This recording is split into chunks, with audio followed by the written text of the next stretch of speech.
I I am the quintessential let's be friends person. I had so many female friends when I was growing up. That's all they wanted to be. Which, I mean, is better than not being friends at all. So I accepted that somewhat graciously.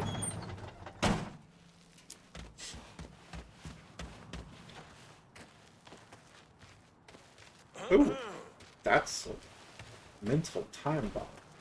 Okay, sure.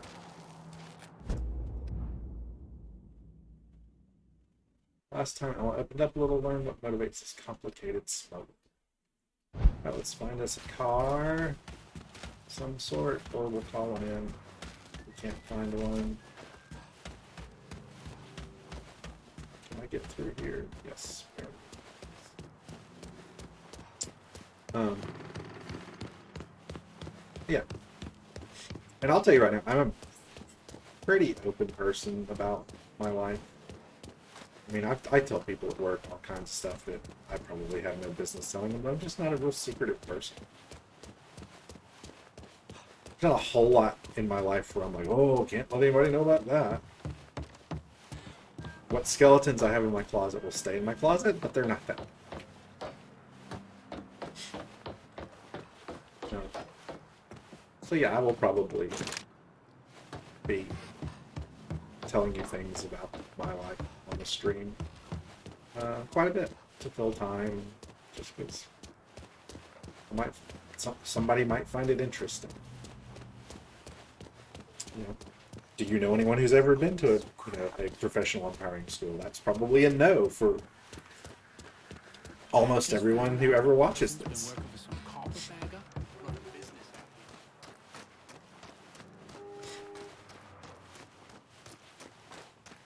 And, you know, I will say about that going to professional umpiring school.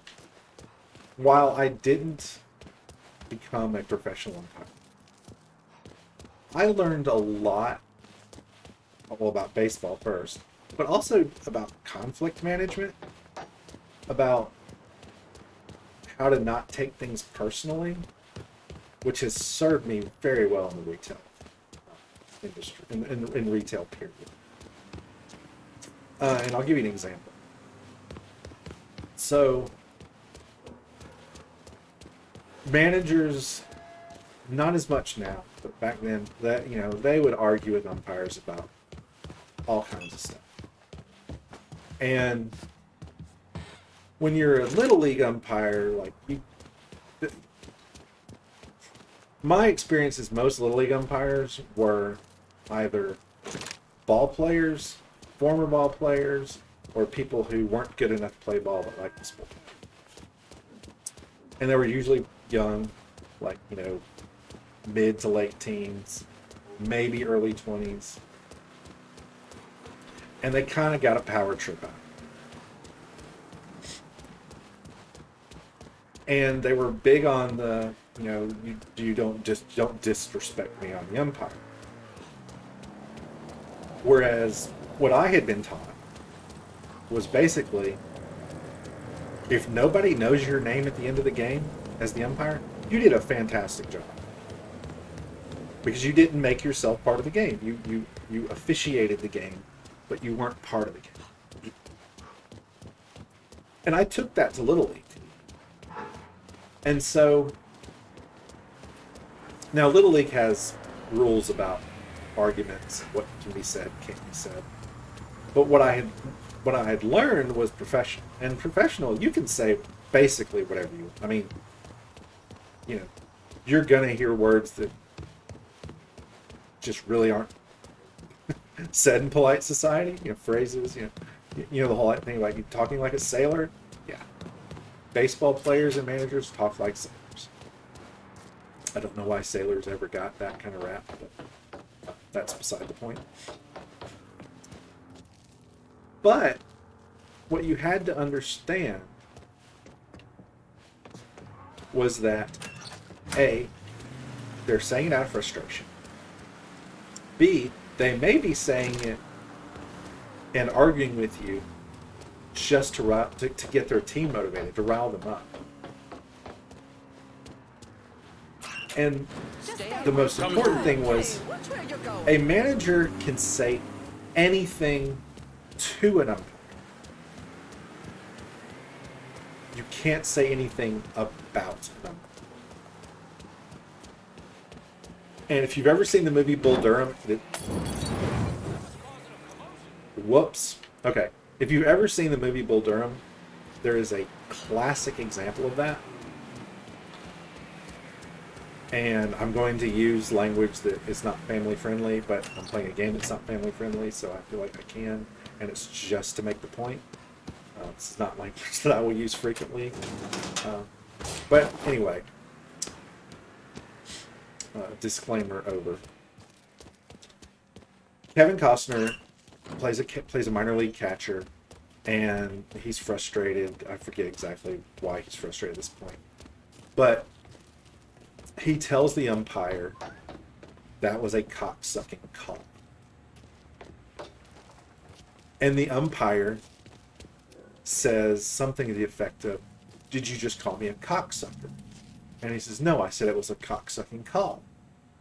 Which is fine. As an umpire, you may not like it, but if a guy wants to criticize and say things about your calls, your performance, that's okay. Now, you can't say you're a crappy umpire, but you can say, like, that was a bad call. That was a shitty call. That was a fill in your favorite expletive call. Because you're talking about the call itself, not the person. So in the scene, the umpire basically goads Kevin Costner's character, Crash Davis, into calling him a cocksucker. And he does, and he gets ejected. Well, that's the difference. You can say anything you want about the call. You can't call me a name as the umpire. You get that truck? Yeah. Let me guess. You need more? As many as you can find. Anything you grab helps us get this operation going. I thought I'd forgotten this song. You're from Cuba? Goddamn pain in the tits grandmother of mine. She sent this fucking mental time bomb. He was playing when the policia came for my parents. The old man wasn't political. Hell, he was a clerk in the government. But he had this drinking buddy in the city, Mr. Roberts. White guy, always around. And I bet that motherfucker was real political. He slipped out of the country before Castro started putting down spies and traitors. My folks, though, not so lucky. Or smart. My papa, they shot right there. My mama, I don't know. So just you and your grandmother got out? One old lady and a screaming brat pissing all over herself weren't worth the bullets or the trouble. You ever think about going back for your mother? A few years ago, I heard she was at the Pinos before it shut down. Nothing after that. Sometimes I think you and Vito got the right idea. Fuck the past and kill every motherfucker that gets in the way of what's coming next. But I want to know. I want to know what happened to her. Is she still alive? So maybe I will set aside enough money to smuggle myself back in and see what I can find. Put that part of my life to rest. Keep the trucks coming, Lincoln. Yeah. We're hitting the mother load here, my friend. I just got off the phone with some scumbag who's trying to get into my pantalones. Asshole gave me heads up of some big rigs that are carrying high-end products. Get them, bring it back to me, and it'll be like money grows on trees. Oh, Jesus. Stay away from Vito's fucking gumbo. The sooner you get those trucks loaded in the warehouse, the sooner we'll bring in some money. Qué estúpida fui. Left one swamp-ass country to live in a swamp-ass city. I think we may... Yeah, Maxern. I don't know what happened to Emmanuel's. So we're going to go do the sit-down. Oh, looks like more drive time, more stories from... Oh, I almost said my name. Like, you can't tell what my name is from my Xbox handle. More stories from Alma series. So I was talking about umpiring Little League and how you can, well, in professional baseball, you can say anything about the call, but you can't call the umpire names. So, to a degree, I took that to Little League. Now, you can't use foul language in Little League. You know, parents around it. So there's little kids. You know, well, kids can't use it. The coaches especially can't use it. So you are limited in some regard as to. That Greco threw me out of my ass. Didn't give a shit I got a pregnant wife at home. Nice to be back on the job, that's all I'm saying. Okay, oh, glad to have. So you did have some limitations on what you could take. Like, those coaches could criticize my calls all day long. It wouldn't bother me a bit. But they couldn't use certain language because of Little League rules. But I will say this. Anytime I tell people I was an umpire in Little League, or anywhere, really, but, you know, in Little League, their first question is always, did you ever eject somebody? Did you ever throw somebody out of the game?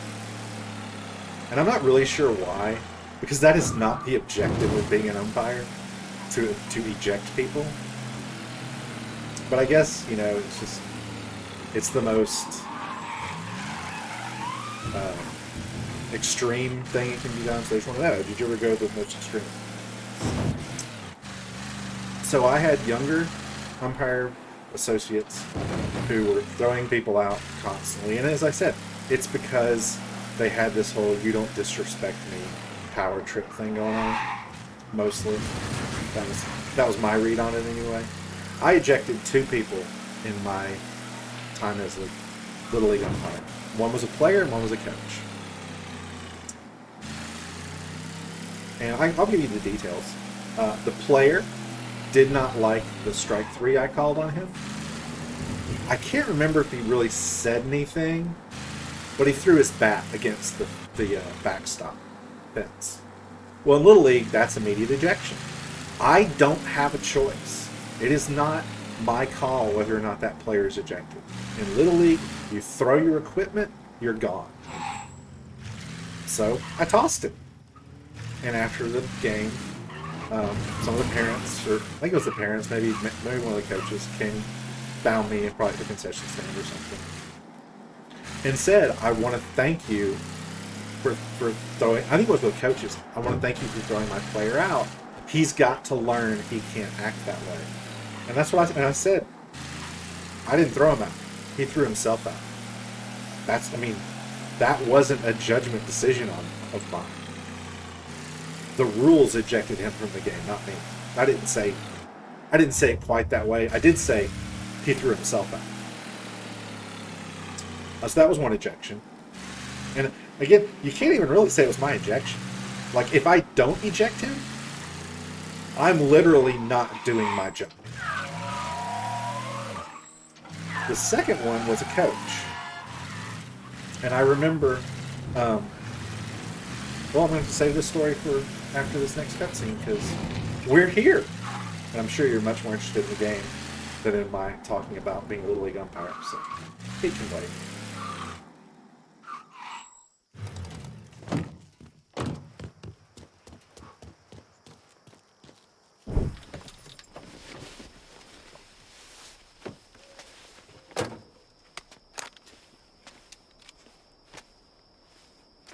Why is he bringing his gun?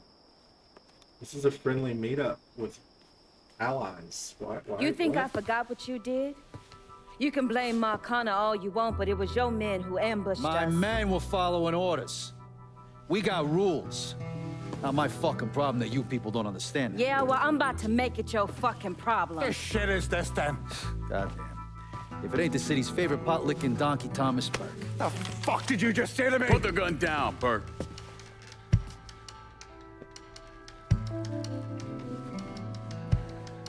gonna take all 4 of us to bring down Marcano, so I don't want any more of this stupid bullshit. Bring down Marcana. These two used to work for Marcana.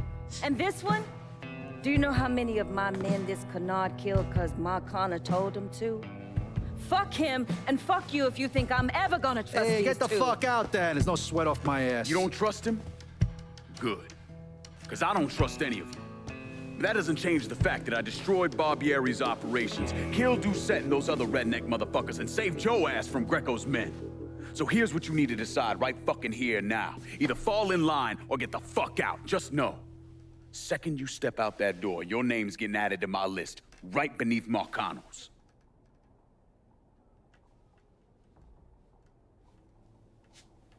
Now, if we're all done acting like goddamn children, let's go over the plan.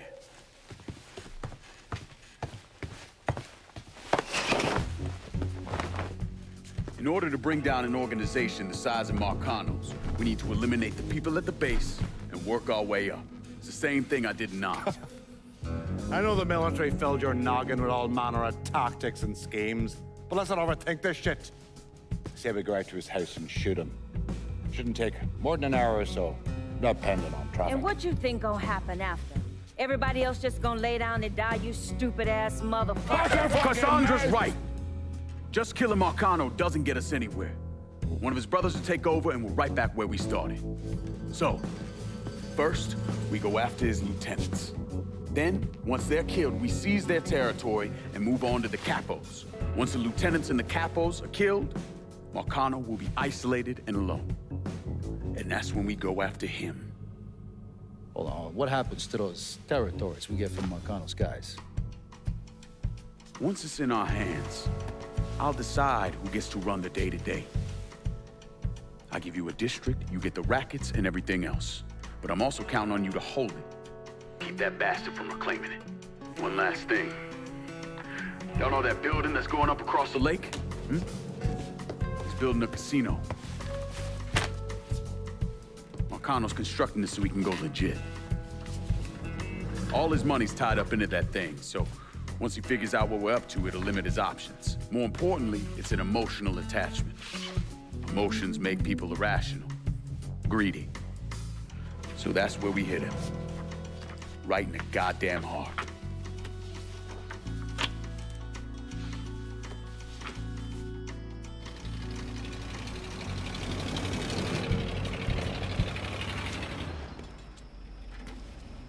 Hey, nice speech.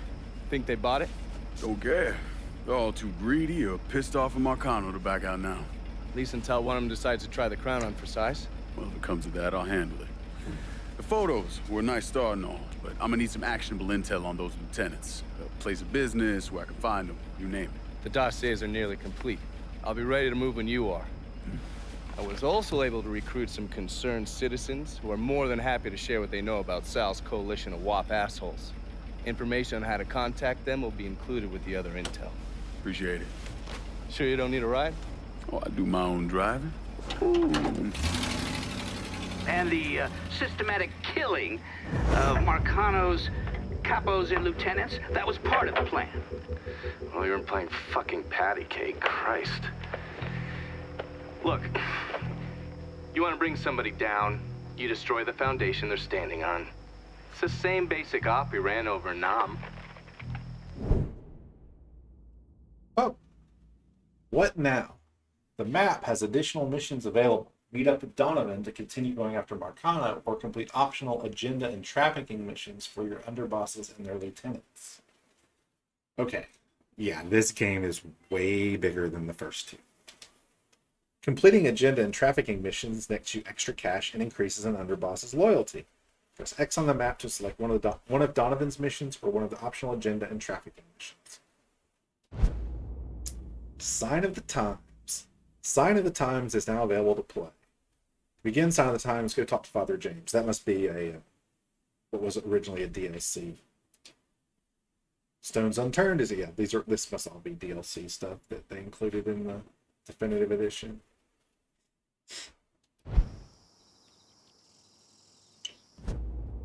Racing is available. Oh my goodness. Welcome to the new Bordeaux racing circuit. Earn vehicle customizations and cash for completing 12 races on the mean streets of New Bordeaux.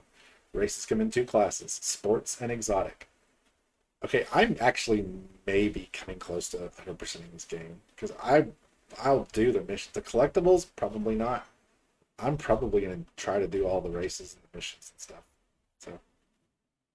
So, hope you're into that. Your first race event, Bayou Figure 8, is available now. Find it on your map in Bayou Phantom. Okay. Hey, Lincoln, come pick me up. There's something we need to talk about. This about Marcano? No, it's something else altogether. Just get here. All right. See you soon. Okay. So...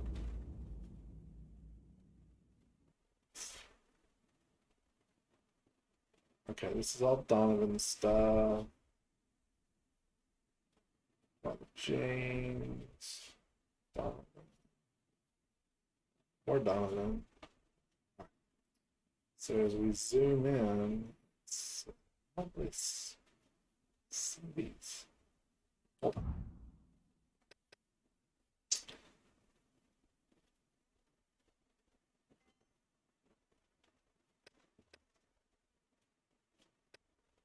Optional chapters. New Bordeaux race. Well, let's just go do a race. Why not? I mean, it can't go any worse than the race did in Mafia 1, right? Of course you have to finish first. Where is this? Where am I? Oh, it's not too far, actually. Okay, we'll do this. Hopefully I get to pick a different car. More story time. So, as I was saying, I told you about the first ejection. I was trying to think if that was chronologically correct. But yeah, it was the first ejection. So my second and last ejection, not objection, I was a coach. And I was the infield umpire, the second base umpire. In Little League, and even in low minor league baseball, you only have 2 umpires. You have one behind the plate and one sort of in between the infield and outfield near second base, at least with nobody on base. It changes as the situation changes, but that's a good enough generalization.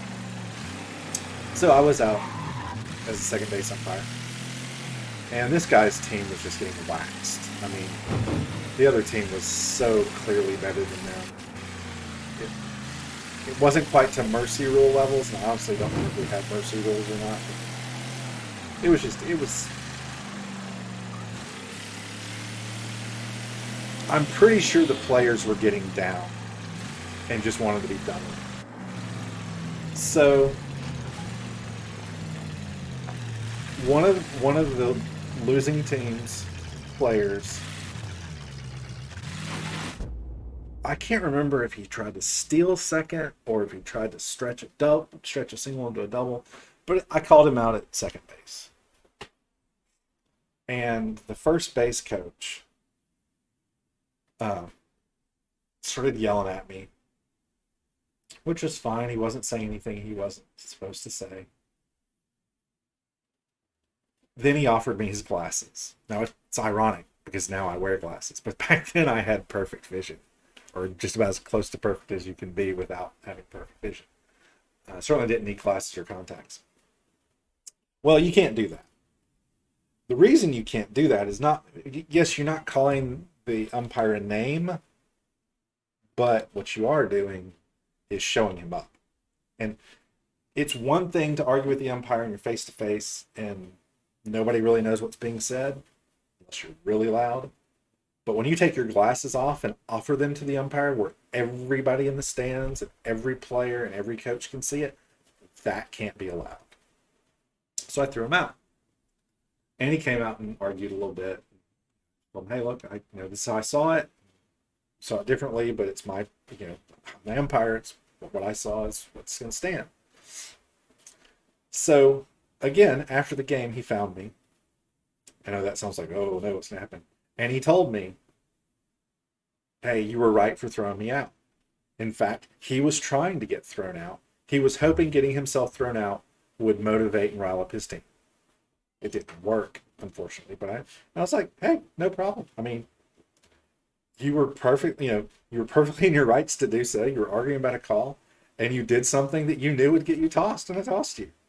But there was no animosity because it was all handled professionally. He did something that he knew was going to get him tossed, but he did it intentionally for a result.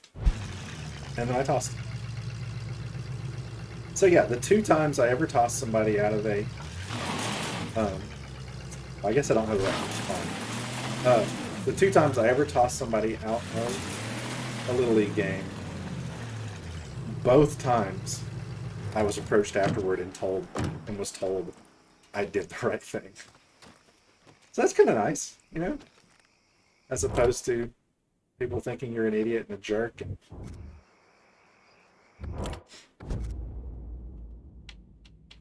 I'm in the bayou and I need transportation.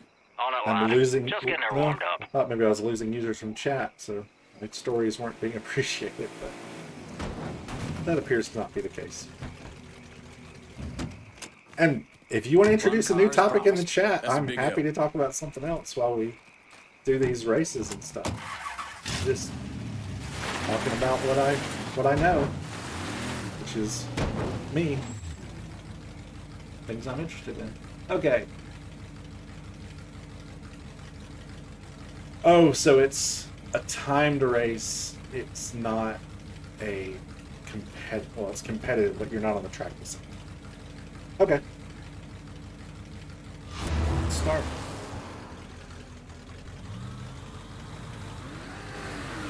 Oh no, it is. Okay. I was really confused. You're currently in a racing event. Your available controls are accelerate, brake, and ram. Okay. To restart or exit a racing event, press X. Okay. I don't know how to ram. Wait, how do I ram?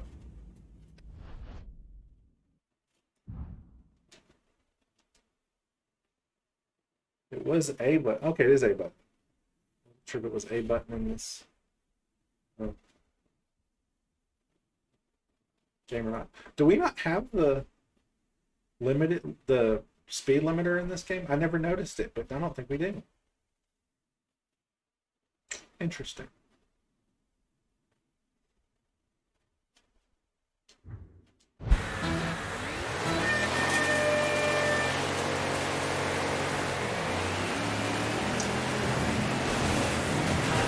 So this is not going to go well the first time, I can guarantee you that. I noticed that in racing mode, oh, hello. When you're in a race, you don't get slow-mo mode, which is kind of annoying, because that's how I managed to live through most of this stuff. But yeah, that's not a thing. I'll try to ram this guy if I can get up close enough to him. Oh! Oh, there you go. Oh, look at that move. Oh my goodness, it's like I've played a game before. Just slipped right on the inside. Oh, it doesn't go to that camera every time, apparently just the first time. That's fine. That'll get a bit tedious. You're not cutting me off, buddy. Okay, second and third lap. One more lap to go. Oh! That's what happens when you try to ramp somebody. I went from first to fourth. Alright. We'll restart the race. Yeah, I tried to ram him and ended up killing myself. Or at least defeating myself. It's a lot shorter track than the race in Mafia 1 was, though. So that's good.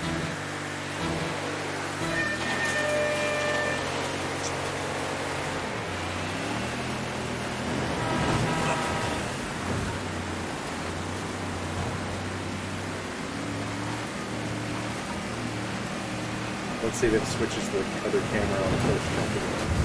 Yep. I don't know if it's because it's the first jump or if it's because I had somebody so close to me.